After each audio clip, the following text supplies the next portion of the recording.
미국의 신학자 사무엘 맥커리 카버트는 사순절의 의미를 세 가지 정도로 정의한 바 있습니다.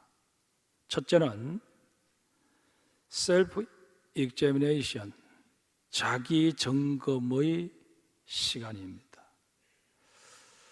우리는 늘 사탄의 계교에 노출되어 있습니다. 그러다 보니 원치 않게도 내 영이 손상되고 병들 수 있는 가능성이 언제나 있습니다.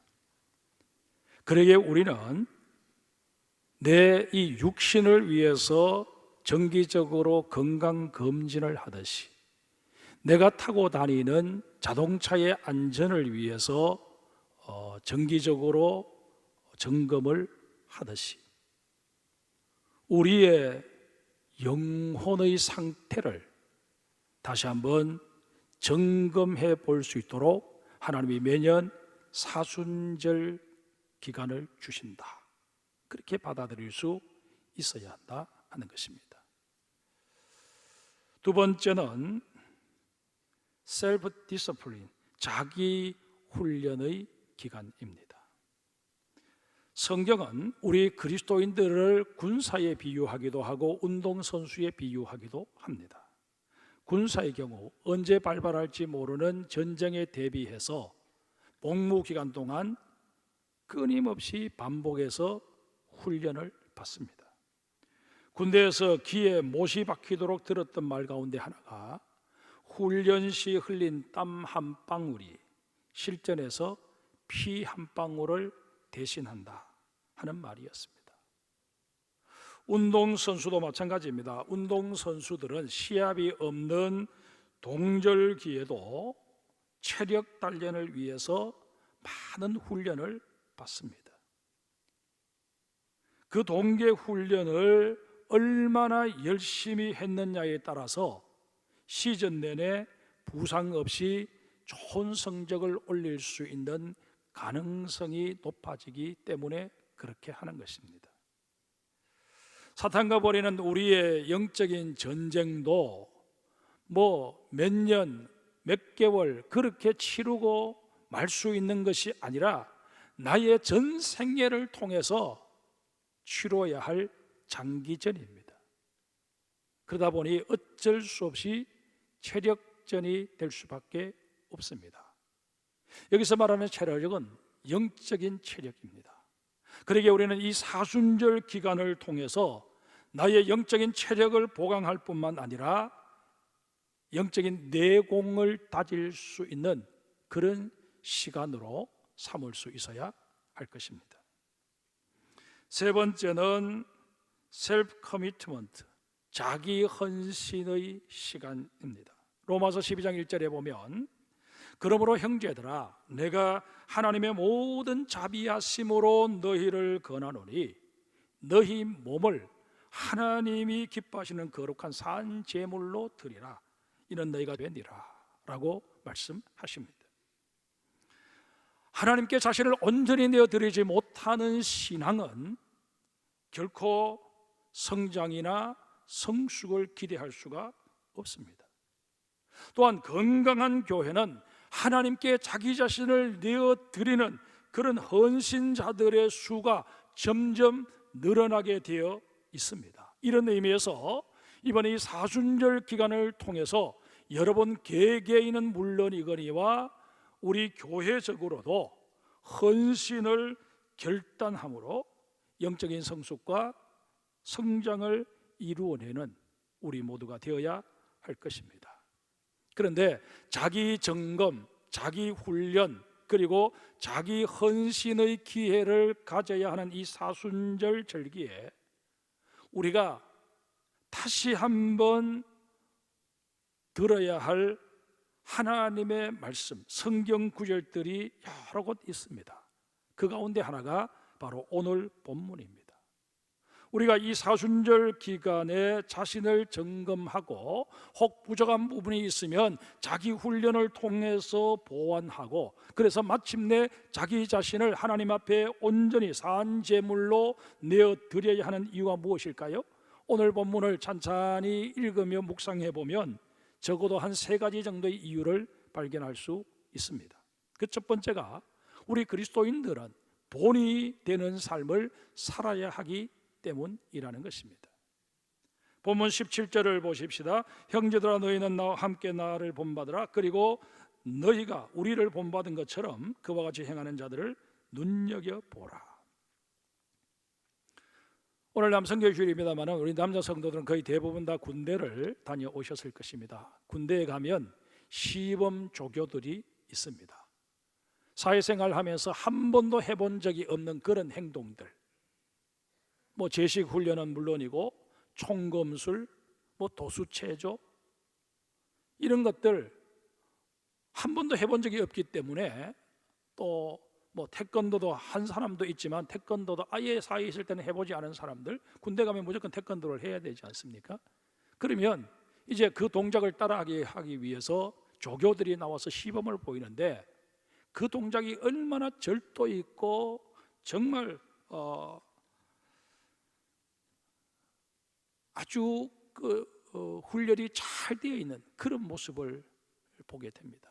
그런 모습을 보고 있노라면, 저 친구들은 도대체 얼마나 연습을 했기에 저런 동작이 나오나, 그런 생각이 들곤 합니다. 그런데 가만히 따져보면 그 조교들도 얼마 전까지만 해도 그 훈련병들과 똑같은 사회인이었고 대학 생활을 하다가 온 친구들입니다. 그런데 입대한 이후에 조교 요원으로 선발되는 그 순간, 정말 피나는 훈련을 통해서 이제는 새로운 병사들에게 나를 보고 그대로 따라해라 말할 정도의 수준에 이르게 되는 것입니다. 여러분, 그런데 영적인 문제와 이것을 결부시키려면 조금 문제가 있는 것은 사실입니다. 내가 아무리 신앙생활을 열심히 한다고 할지라도 누군가를 향해서 나를 본받아라, 그렇게 말하기가 쉽지 않다는 것입니다. 사실 사도 바울이라고 해서 인격적으로 완벽했을까요? 사도 바울이 여러 곳에 편지를 써서 보냈는데 그 편지의 내용에 비추어서 자기 자신은 한 점 부끄럼 없는 그런 삶을 살았을까요? 저는 아니라고 생각합니다. 왜냐하면 제가 그렇기 때문에. 제가 주일마다 이 자리에 서서 여러분들에게 말씀을 선포합니다마는, 제가 선포하게 되는 그 말씀에 나를 비추어 볼 때 나는 완벽하게 살고 있다, 그렇게 자신할 수 있느냐 하면 결코 그렇지를 못합니다. 그래서 설교를 할 때마다 이 설교를 제일 먼저 들어야 할 당사자는 목사인 바로 너다, 그렇게 제가 생각하고 말씀을 전합니다. 사도 바울도 크게 다르지 않았을 것입니다. 사도 바울은 한 번도 자신을 완벽하다고 말한 적이 없습니다. 오히려 내가 원하는 바 선은 행치 못하고 원치 아니하는 바 악을 행한다 하는 그런 말을 사도 바울이 하지 않았습니까? 오늘 본문 앞에 있는 12절도 한번 보세요. 바울이 이렇게 말합니다. 내가 이미 얻었다 함도 아니요 온전히 이루었다 함도 아니라 오직 내가 그리스도 예수께 잡힌 바 된 것을 잡으려고 달려가노라. 무슨 말입니까? 자신은 여전히 온전한 자가 아니라는 것입니다. 그런데 우리들은 뭘 본받으라고 말하고 있는 것일까요? 우리는 그 답을 바울이 쓴 다른 서신 고린도전서에서 찾을 수 있습니다. 고린도전서 11장 1절에 보면 바울이 이렇게 말합니다. 내가 그리스도를 본받는 자가 된 것 같이 너희는 나를 본받는 자가 되라. 바울은 우리를 향해 자신의 인간됨됨이나 세상적으로 갖춘 그 명성들, 지식들, 이런 것들 본받으라고 말하는 것이 결코 아닙니다. 우리와 자신의 시선을 그리스도께로 옮기자, 그렇게 제안을 합니다. 자신이 다메섹 도상에서 회심한 이후 정말 한눈 팔지 않고 예수님께 모든 시선 고정하고 살고자 했던 그 모습, 그 열정, 그것을 본받았으면 좋겠다, 그 제안을 하는 것입니다. 그리고 주님께서 지우시는 십자가, 자신이 부족하지만 하나님의 능력에 힘입어서 지금까지 지고 오는 그 모습을 모든 그리스도인들이 좀 본받았으면 좋겠다, 그렇게 요청을 하고 있는 것입니다. 토마스 아 캠피스라고 하는 수도사가 있습니다. 이분은 자신의 삶 거의 대부분을 수도원에서 보내면서 말씀을 읽고 말씀을 묵상하고 그리고 말씀을 필사하는 그런 것에 시간을 보내며 살았던 인물입니다. 그가 그리스도를 본받아라는 책을 썼는데 우리 기독교계에서는 고전으로 여겨질 만큼 대단한 저서입니다. 이 책에서 그는 누구든지 그리스도의 말씀을 철저하게 이해하려면 그리스도의 생애처럼 자신의 삶을 영위해야 한다, 그렇게 도전하고 있습니다. 그러면서 이 땅에 오신 그리스도의 삶을 가장 잘 대변해 주는 단어가 겸손인데, 우리는 이 겸손을 배워야 한다고 강조합니다. 아울러 겸손의 극치가 예수 그리스도의 십자가를 통해서 표현되었다라고 말하면서 우리에게 이런 질문을 던집니다. 그리스도의 일평생이 십자가요 순교였는데 그대는 어찌 안일과 쾌락만 추구하는가? 오늘 본문에도 보면 십자가를 외면한 자는 결국 자신의 배를 채우는 일에만 급급하다가 부끄러움을 당하고 종래에는 멸망하게 된다고 말씀하십니다. 이런 까닭에 토마스 아 캠피스는 십자가는 우리 그리스도인들에게 있어서는 운명과도 같은 것이라 단언합니다. 그의 말을 직접 한번 들어볼까요? 만약 그대가 괴로움을 참아 나가는 것 이외에 다른 뭔가를 찾는다면 그대는 속고 또 속는다. 왜냐하면 이 세상에서의 모든 삶은 고난으로 가득 차 있고 사방에 십자가가 그어져 있기 때문이다. 그런데 여러분, 참 흥미로운 것은 우리가 운명적으로 져야 하는 이 십자가를 토마스 아 캠피스는 결코 부정적으로 받아들이지 않고 있다 하는 사실입니다. 토마스 아 캠피스가 생각하는 십자가에는 구원이 있고 생명이 있고 원수를 막아주는 힘이 있습니다. 하늘나라 행복이 스며 있고 영혼의 즐거움이 있고 거룩함의 완성이 있습니다. 이런 까닭에 토마스 아 캠피스는 십자가야말로 우리 인생에 있어서 왕도다, 그렇게 밝힙니다. 여러분과 제가 진정 성공적인 그리스도인의 삶을 살기를 원할진데 우리는 우리 인생의 왕도와도 같은 이 십자가의 길을 마다해서는 결코 아니 될 것입니다. 우리 주님 말씀하십니다. 자신에게 주어진 십자가를 지고 나를 따르지 않는 자 결코 나에게 적합하지 않다, 내 제자가 될 수 없다 말씀하십니다. 이 말씀을 깊이 묵상하며 이 사순절 기간 동안 정말 나 자신을 점검하고 나 자신을 다시 한번 훈련해서 이제 주님께서 지우시는 그 십자가를 지는 헌신의 삶을 살고자 다시 한번 다짐하고 결심하는 우리 모두와 특별히 오늘 남성교회 주일을 맞이한 우리 남자 성도님들 되시기를 주의 이름으로 축복합니다. 그리고 그렇게 살아가고 있는 나 자신에 대한 영적인 자긍심을 가지고 가족들을 향해서 또 주변의 사람들, 믿음의 형제 자매들을 향해서 나를 본받으라 감히 말할 수 있는 우리 모두가 되어야 할 것입니다. 우리가 자기 점검과 훈련 그리고 헌신을 해야만 하는 두 번째 이유는 우리의 시민권이 하늘에 있기 때문입니다. 본문 20절 우리 같이 읽겠습니다. 같이 읽습니다. 그러나 우리의 시민권은 하늘에 있는지라 거기로부터 구원하는 자 곧 주 예수 그리스도를 기다리노니. 여기서 시민권으로 번역된 헬라가 폴리투마입니다. 이 단어는 국가로도 번역이 가능합니다. 자, 그렇다면 보십시다. 우리의 시민권이 하늘에 있다는 이 말은 내가 속한 나라, 내가 온전히 주권을 인정받을 수 있는 나라가 어디라는 것입니까? 바로 하늘에 있는 나라, 곧 천국이라는 것입니다.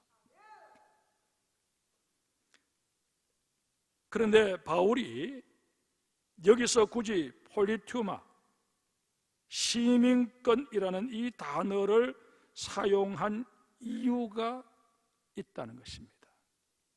당시에 시민권이라고 하면 당장 연상되는 것이 로마의 시민권이었습니다.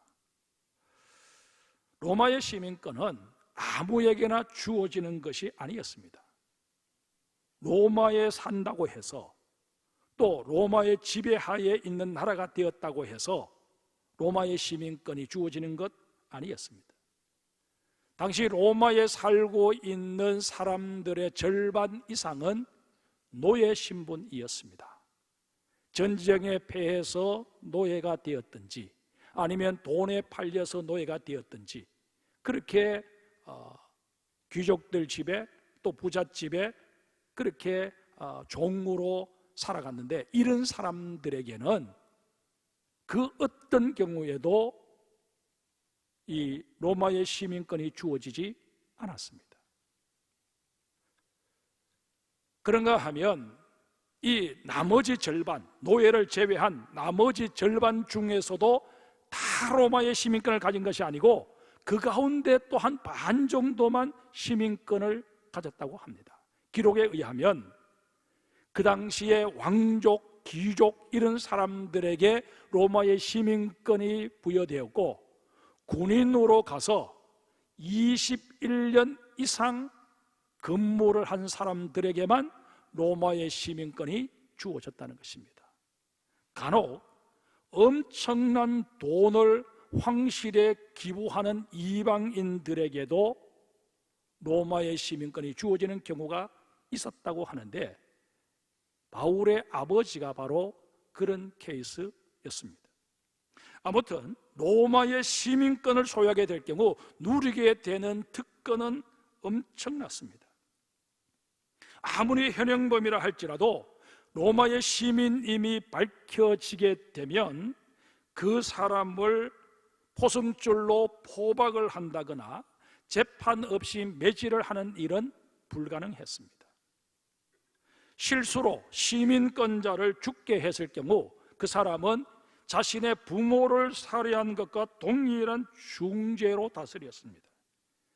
시민권자에게 자기 변호의 기회를 주지 않는 것 자체가 불법이었고, 시민권자가 로마의 황제에게 상소를 하면 모든 재판은 그 자리에서 다 멈추고 그를 황제에게로 호송을 하도록 법이 정해놓고 있었습니다. 바울은 이런 로마의 시민권이 갖는 엄청난 위력을 사람들에게 상기시켜 주면서 로마의 시민권도 이 정도일진데 하늘의 시민권이야 더 말할 필요가 어디에 있겠느냐, 그 말을 하고 싶어서 바로 이 폴리토마라는 단어를 사용하고 있는 것입니다. 성도 여러분, 우리가 가지고 있는 이 천국의 시민권은 우리로 하여금 정체성 자체를 바꾸게 만들어 줍니다. 천국의 시민권자는 베드로전서 2장 9절에 이런 대로 택하신 족속이요 왕같은 제사장이요 거룩한 나라요 하나님의 소유가 된 백성이 된다 하는 것입니다. 아울러 하나님의 대사로 이 땅에 파송된 존재가 되는 것입니다. 우리나라에 있는 미국 대사관, 우리나라에 위치해 있어도 미국의 영토이고 미국의 주권하에 있지 않습니까? 마찬가지로 우리가 하늘나라의 대사다 하는 이 사실은 우리가 비록 이 땅에 발을 디디고 살고 있지만 우리는 이 땅의 법을 따르는 자들이 아니라 하나님의 법을 따르는 자들임을 기억해야 한다는 것입니다. 다른 나라에 파송된 대사들이 자국의 입장을 대변하고 자국의 이익을 도모하듯이 우리 역시 이 세상을 살아가면서 주변에 있는 사람들을 기쁘게 하는 그런 삶이 아니라 정말 내 인생의 주인 되시고 내 인생의 왕이 되시는 하나님을 기쁘시게 하는 그 일에 모든 초점을 맞춰야 한다는 것입니다. 여러분과 저에게 있어서 삶의 모토는 솔리데오 글로리아, 오직 하나님께 영광, 여기에 다 맞추어져야 한다는 사실을 우리는 하늘나라 대사로서 늘 명심해야 할 것입니다. 그런가 하면 천국 시민권을 가진 자는 그 관심사 자체가 달라집니다. 마태복음 6장 33절에 보면 예수님께서 천국 시민권자들을 향해 이렇게 말씀하십니다. 너희는 먼저 그의 나라와 그의 의를 구하라. 또 골로새서 3장 2절에서는 바울이 위의 것을 생각하고 땅의 것을 생각하지 말라고 우리에게 권면합니다. 이런 말씀들을 가슴에 새기고 살았던 세계적인 부흥사 드와이트 무디 목사는 하늘의 마음이 가 있는 사람은 세상의 것 중에 좋은 것이 없다라고 말합니다. 또한 기독교 변증가 가운데 한 사람인 C.S. 루이스는 영원하지 않은 것은 영원히 무용지물이다 라고 했습니다. 이렇듯 우리가 천국의 시민권을 가지게 되면 이 땅의 것들이 있으면 좋겠지만 굳이 없어도 문제될 것이 없는 그런 자족의 인생을 살아가게 된다는 것입니다.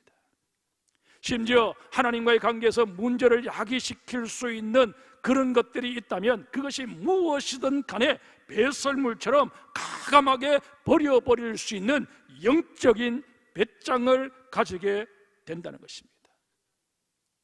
사랑하는 성도 여러분, 해외여행을 갔을 때 그곳이 아무리 재미있고 그곳에 볼거리도 많고 먹을거리가 풍부하다고 할지라도 그곳에 내가 영원히 살 수는 없는 것 아니겠습니까?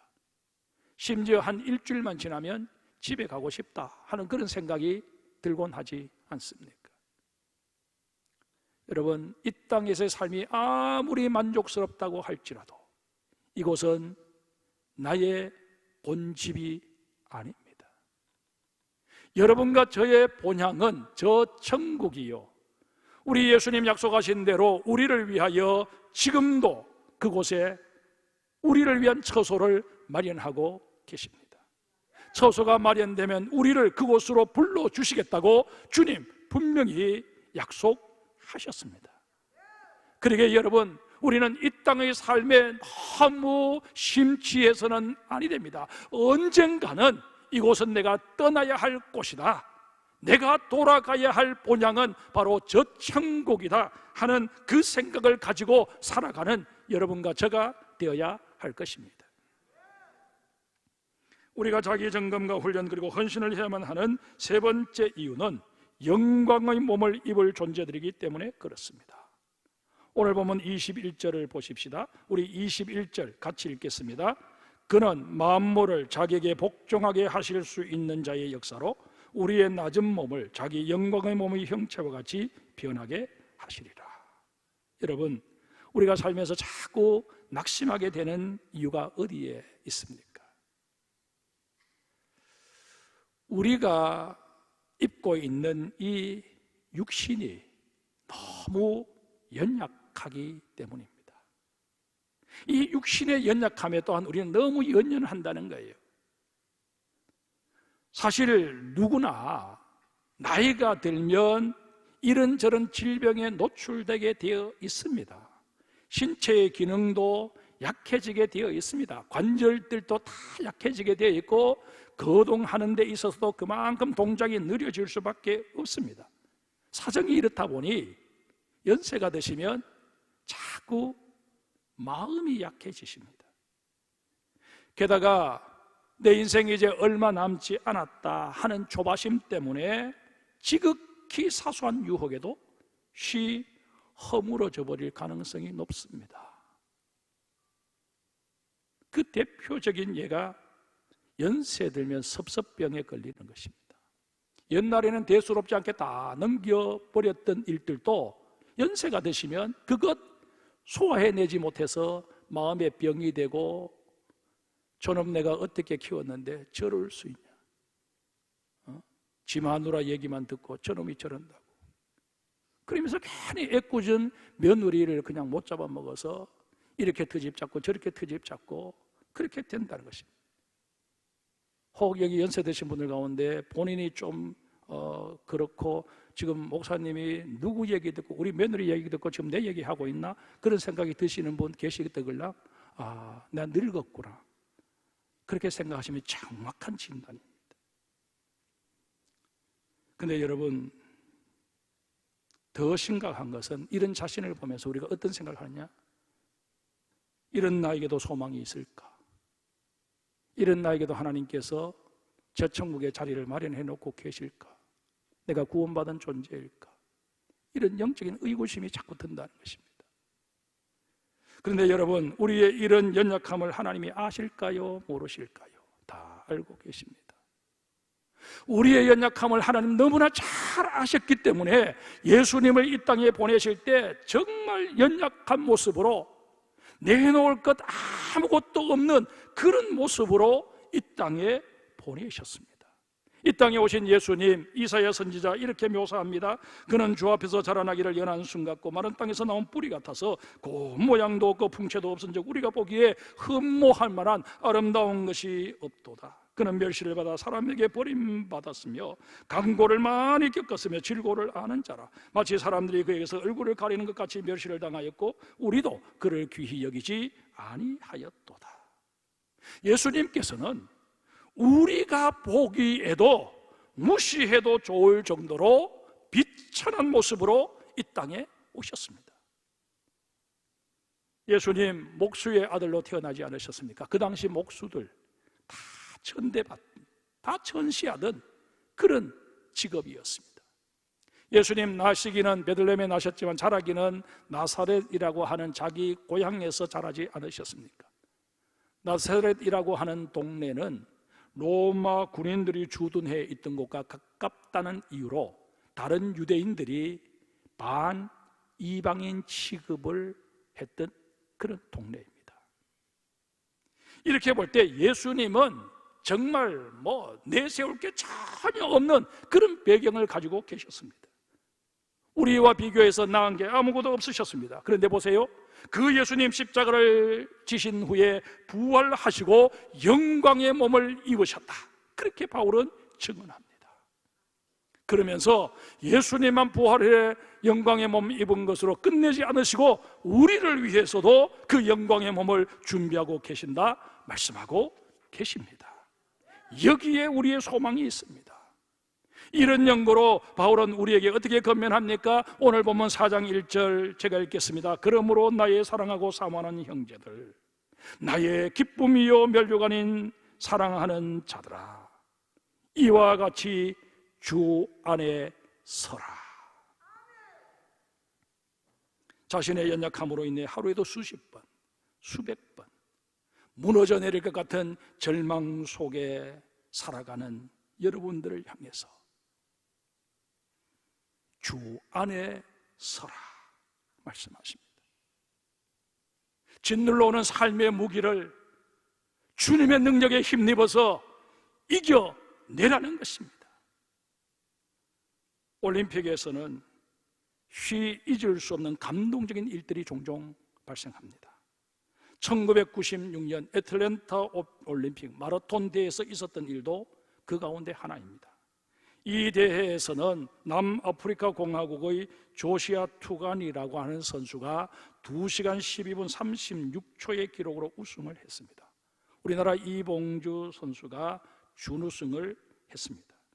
그런데 이 두 선수보다 더 많은 박수를 받은 선수가 한 명 있었습니다. 그날 경기에는 122명의 선수가 참가해서 110명이 완주를 한 것으로 일단 대회가 마무리되었습니다. 올림픽을 우리가 보면 마라톤이 거의 마지막에 이루어지지 않습니까? 그래서 이제 경기가 다 끝난 터라 주 경기장에서는 폐회식 리허설 준비가 시작되고 있었습니다. 그런데 110번째 선수가 들어온 지 1시간 30분이 지난 시간에 111번째의 선수가 들어오고 있는 게 알려진 것입니다. 그 선수는 내전의 혼란에도 불구하고 올림픽에 출전한 아프가니스탄의 압둘 베사르 와시키라는 선수였습니다. 그가 비틀거리며 달려오는 모습을 발견한 자원봉사자가 급히 경기장 문을 열었고 폐회식 리허설을 하고 있던 군악대는 즉흥적으로 격려와 축복의 연주를 시작했습니다. 트랙 주위에 늘어선 자원봉사자들과 경기 진행 요원들은 그의 힘들게 이렇게 걷는 그 발걸음에 이제는 뛰지도 못하고 그 마지막 트랙을 걷고 있는 그의 발걸음에 맞추어서 박수를 쳐주었습니다. 누군가는 경기장 바닥에 붙여놓았던 테이프를 뜯어서 결승선 테이프를 만들어 놓았습니다. 와시키는 왼쪽 허벅지와 종아리를 압박붕대로 동여맨 채 쩔룩거리며 마지막 결승 테이프를 끊었습니다. 그는 4시간 24분 17초라는 올림픽 마라톤 역사상 가장 늦은 기록을 세웠지만 올림픽 정신이 무엇인지를 세계 사람들의 가슴에 심어준 영웅이 되었습니다.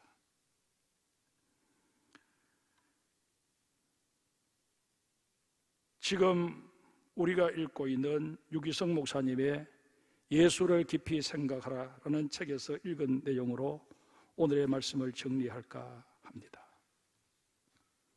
집에 불이 났을 때 외양간에 있는 소를 끌어내어야 하는데 그 소가 움직일 생각을 하지 않는 것입니다. 장정들이 와서 끌어내어도 소가 움직이질 않습니다. 그대로 두면 소는 불타 죽습니다. 그럴 때 어떻게 해야 할까요? 소의 여물통을 엎어버리면 된다고 합니다. 여물통이 엎어져 버리면 소는 더 이상 이 자리에는 먹을 것이 없다, 그렇게 여기고 어슬렁어슬렁 주인이 끄는 대로 따라 나온다는 것입니다. 여러분, 우리 인생에 하나님께서 그대로 두면 우리가 죽을 것 같아서 우리의 여물통을 엎어버리시는 때가 분명히 있으십니다. 그런데 미련한 우리는 그것 때문에 속상해하고 좌절하고 하나님이 있기는 어디 있어? 하나님 향해 원망하고 불평할 때가 없지 않다는 것입니다. 사랑하는 성도 여러분, 여물통이 엎어지셨습니까? 그래서 속이 상하십니까? 하나님이 원망스러우십니까? 다른 사람들은 신나게 형통하게 잘 뻗어나가는데 나는 매일 인생의 제자리 걸음 같아서 여러분 낙심되시고 포기하고 싶으십니까? 하나님께서는 우리를 위해 사순절 기간을 설정해 주시고 다시 한번 너 자신을 돌아볼 수 없겠니? 너 자신을 다시 한번 훈련시킬 수는 없겠니? 그래서 너 자신을 다시금 나에게 내어줄 수는 없겠니? 주님 말씀하십니다. 이 말씀에 다시 한번 아멘하며 다시금 우리의 허리띠를 졸라매고 신발끈을 묶는 우리 장성의 모든 성도들 되시기를 주의 이름으로 축복합니다. 우리 말씀 생각하며 찬양하기를 원합니다. 왜 나만 겪는 고난이냐고 불평하지 마세요. 고난의 뒤편에 있는 주님이 주실 축복 미리 보면서